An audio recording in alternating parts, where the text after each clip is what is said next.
Welcome, comic lovers. Garvin, an old comic guy, coming at you with another comic haul. This one's from my local shop, Monster Comics. And let's get right into it.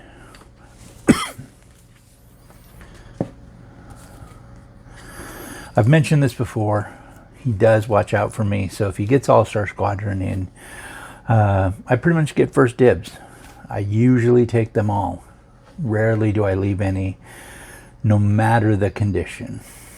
Even when he gets them really bad, and then they would usually be in his dollar bin, so I pick them up for $1, so that's nice.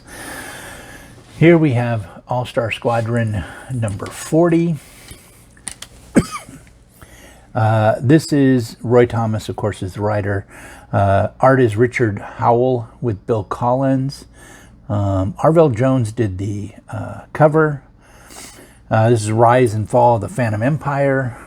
This is a two-part. Is this the second part?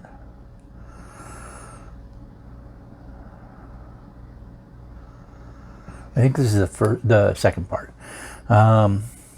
Yeah, some of the All-Stars have been mesmerized by the real American into joining his cause. The rest of the All-Stars must protect Amazing Man, who's falsely accused of murdering a white man, from being lynched by a mob. Yeah, they're going to lynch him. This is 1984.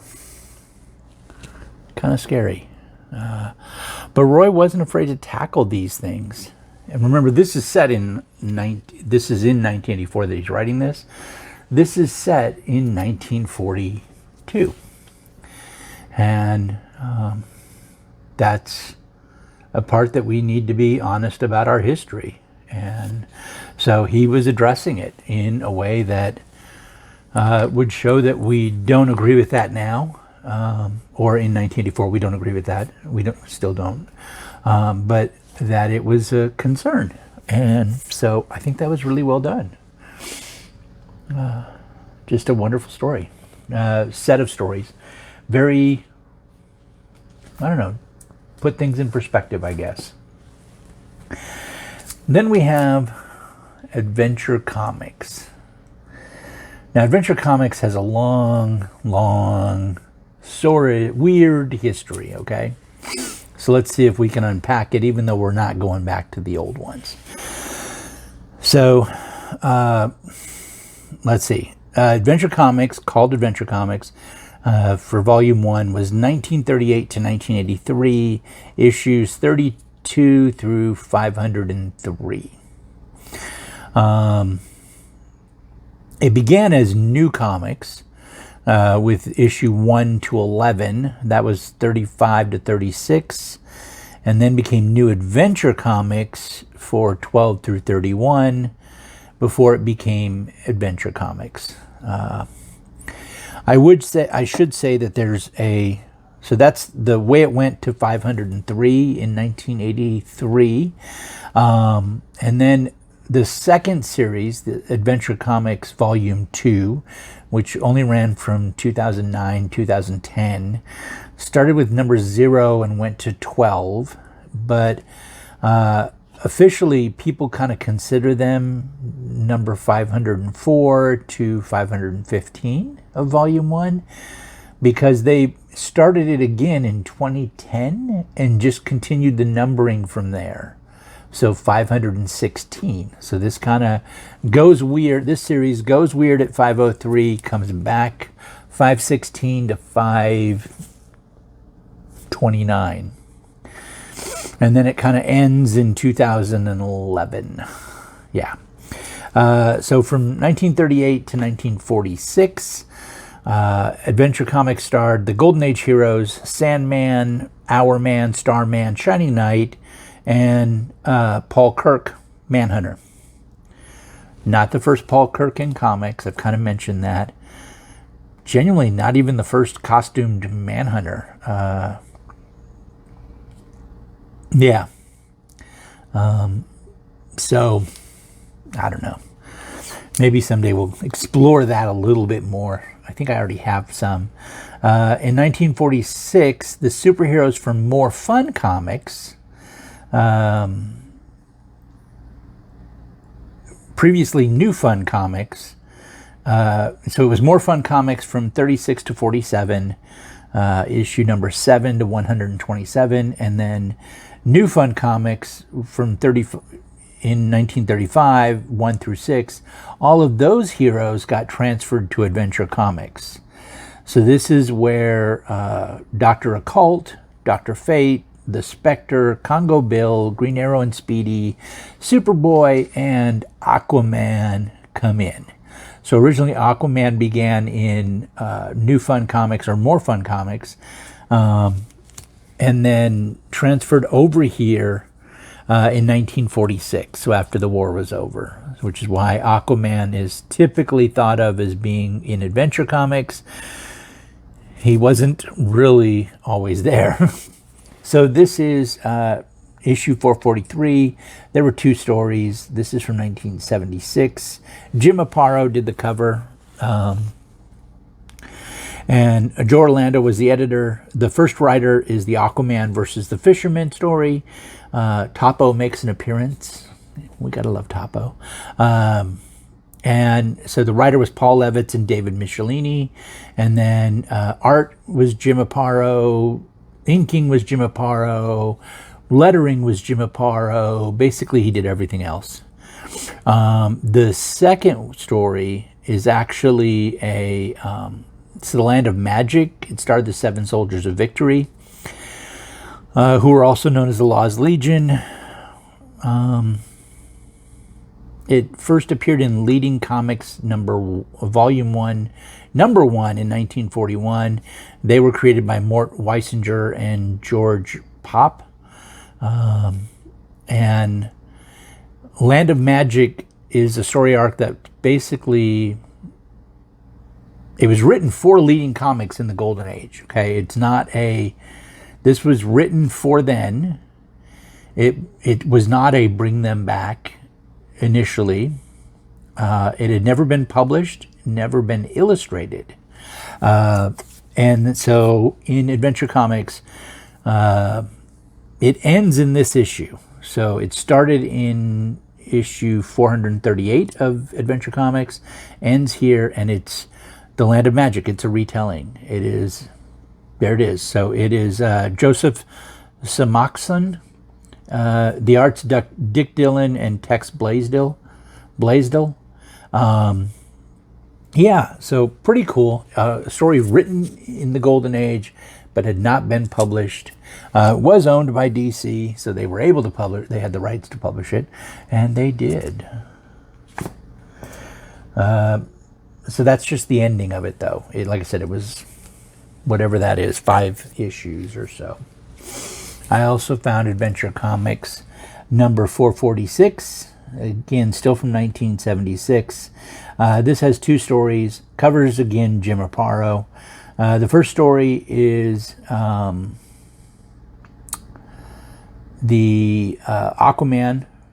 He's going to rescue Aqualad and Aquagirl from Black Mana. And this is part of the overarching plot that results in the death of Aquababy in 452. Yeah. So this is part of that whole story arc. And so it's written by Paul Levitz and Martin Pasco, and then Jim Aparo did the art, ink, lettering, etc. Now, if you don't recognize the name of Martin Pasco, he's a Canadian writer, co-created characters like the Atomic Skull, Cobra, Master Jailer, Metallo, at least the Roger Corbin one, the second Secret Six. He began working at DC in '73, but he actually moved on to become a writer for the Batman the Animated Series and the Mask of the Batman movie and stuff. So people often don't associate him as much with comics because of his work there, but he did start in comics. And then the second story is a Creeper story, also written by Martin Pasco. Rick Estrada and Joe Staton did the art, and then the Creepers fighting a telekinetically controlled robot. So there we have it. And then we have some Justice Leagues. So this is one I've oddly gotten before, but I had a Whitman variant, and this one is not a Whitman variant, so I wanted this one. So this is Justice League number 161 from 1978. Jerry Conway is the writer, Dick Dillon and Frank McLaughlin are the art. The cover arts, though, Rich Buckler and Dick Giordano. Letterers, Ben Oda. Julia Schwartz and E. Nelson Birdwell are the editors. Joe Orlando is the executive at this point. Zatanna knows that this Green Lantern's a fake and leaves to rescue the real Green Lantern. She does join the Justice League at the end of this issue. And this issue is a Mark Jeweler insert or pullout. Now, I don't necessarily think that makes it any more valuable as a new... I mean, it's kind of nice. It's a newsstand that's in fairly good condition. In fact, more than fairly, I would call this fine. Fine minus, maybe. But, yeah. So, I don't know that having the Mark Jeweler makes it any more valuable, but it's nice that this is in good shape. Yeah, and you look at the top and you really can't tell. I kind of was like, could you tell? I don't think so. So, pretty cool. Though some people do put more value on that. They also put more value on newsstands. I mean, I understand the logic. The idea is that it's stayed in good shape longer when it was on the racks. I don't know that I necessarily, like, I'm just trying to get them, right? All of them. Got to get them all. Justice League number 174 from 1980. Again, Jerry Conway is the writer. Dick Dillon and Frank McLaughlin are the art inside. The cover's Dick Dillon and Dick Giordano. The JLA is there was a point JLA wanted to get Black Lightning to join, and he kept telling them no. And they're still trying to, but even after fighting the bad guys, he still says no. Because he wants to help the people in the neighborhood. He does not want to be some super protecting the world if the world isn't going to protect the neighborhoods kind of idea. Which is awesome. And then a wonderful, wonderful classic cover. Superman. That is a classic cover. Neil Adams of 1971. This is issue 233. There are two stories in here. One is written by Denny O'Neil, the main one. Written by Denny O'Neil. Art is Kurt Swan with Murphy Anderson, like the classic Superman team. Letterer is Ben Oda. And this is the Superman story where kryptonite turns to lead. And it's the first appearance of the Sand Superman. I don't actually know what to call that thing. He's going to be a backup, like an overarching plot over the next, I don't know, year and a half in the Superman books. So that's cool. The second story is a story of Jor-El on Krypton, and that's written by E. Nelson Birdwell, and the art is by Murphy Anderson. Very, very cool. Thought it was awesome. It is not perfect by any means, but it certainly isn't bad. And then, now I did this only because I could not find this and they had one, so I jumped at it. Okay, so I picked up a slabbed book. Now normally I'm not a huge slab person. There's ways to slab your own books. I would do that before I would actually send it out and get a sealed slab. Reason being, I'm really just trying to protect the books. I'm not necessarily trying to flip them. If you are flipping books, it is the way to go. If you're not flipping books, then why are you paying to ship it out? Like, if you're just trying to protect it, there's enough other sources out there where you can do the same thing. But I've not seen this cover. So That's just me. This is Just Society of America. This is the new series. So this is volume 4, number 1. Jeff Johns is the writer, Jerry Ordway and Mikhail Janin are the art. The cover here is Joe Quinon's. And this begins the tale of the new Justice Society. It continues from Stargirl Spring Break Special 1 and the new Golden Age number 1. That is like really hard to... Yeah, I know.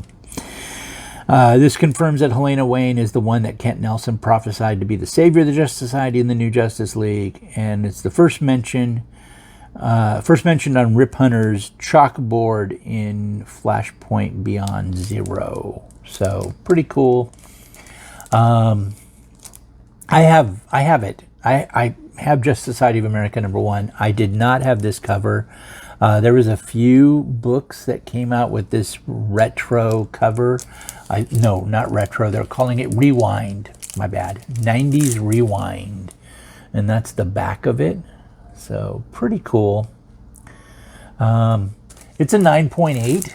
And I just thought, well, I really am reading the other one, so I don't need to read this. I just wanted to get this really cool cover.